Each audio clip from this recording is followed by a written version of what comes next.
In the last episode, Pastor Caleb introduced some of Revelation's teachings on the New Jerusalem. Because of my own busyness, he's helped me put together a continuation of that lesson. Let's move from the big ideas of the new creation, the temple, and dwelling with God, to some of the specifics of the New Jerusalem. A cursory read through Revelation 21 and 22 yields a number of details of what exactly the New Jerusalem will look like. The city shines like clear jasper. It's surrounded by a great high wall with 12 gates, with the 12 names of the tribes of Israel written on the gates. The city has 12 foundations, with the names of the 12 apostles on them. We are given measurements for the city itself, the adornments of the foundations of the city, the composition of the gates of the city, and the well-known gold pavement for the roads.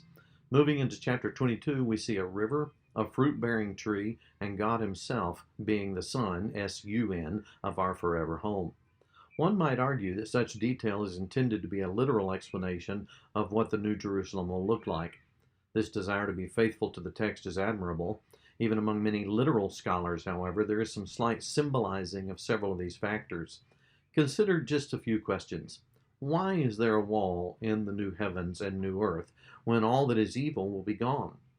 Which tribes of Israel are inscribed on the gates? Do we include Levi? Or do we include Manasseh and Ephraim? Which of the 12 apostles are on the foundations? Is Paul considered number 12, or is that Matthias? If the city is a giant cube, as a literal understanding would suggest, are there elevators to get to the different levels, or have the laws of gravity changed? Moreover, if the wall is 216 feet high, is it also 216 feet wide? Would it even be able to stand at that height?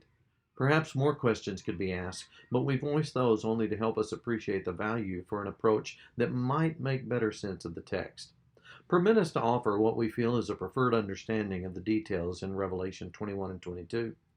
Several episodes ago, we discussed the centrality of certain numbers throughout John's apocalypse. 3s, 7s, 10s, and 12s all communicate completeness in their own way. As we consider the walls of this new city, there are 12 gates and 12 foundations. Attempting to find a practical reason for this misses the point. It is not as though the 12 gates and foundations just happen to be named after the tribes and apostles. There are 12 gates and foundations because there were 12 tribes and 12 apostles. What's more, the fact that the New Jerusalem includes both tribes and apostles indicates for us that God's people is a singular whole, not a plural association. It isn't the church versus Israel or Israel versus the church. It is the people of God, from every age, all united in worship and joy. The apostles are foundational, even as Ephesians 2:20 also puts them before the prophets, since it was they who fully grasped the truth of Jesus. The stones are precious and hearken back to the priests of the Old Testament.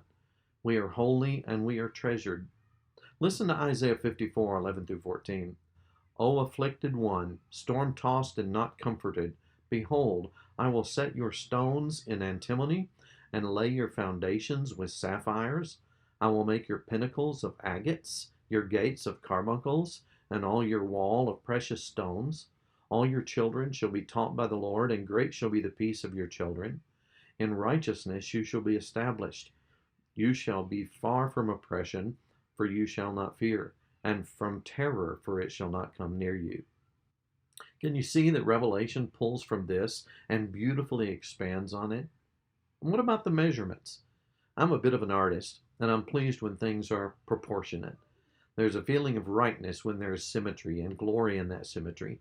If we inhabit the new heavens and the new earth, this city, if it is an actual city and not just a wonderful symbol for God's dwelling with us, this city is less of a needed fortress and more of a delightful display of God's goodness. We are told that it is precisely square. There are no defects and nothing distasteful. Recall that the Holy of Holies in the old temple was also perfectly square. Might this not help us to grasp the weight and the glory of the Holy One being among us? It is difficult to conceive of a giant cube city.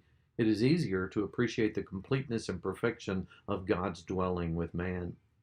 In part 1 of this episode, we discussed John's allusions to Ezekiel, the fact that the city has the glory of God is itself rooted in much of Isaiah's anticipation of God's conclusively making all things right. Compare Isaiah 60, 1 through 3 with Revelation 21, 22 and following. It's clear that the revelator is pulling from Ezekiel, Isaiah, and Zechariah particularly.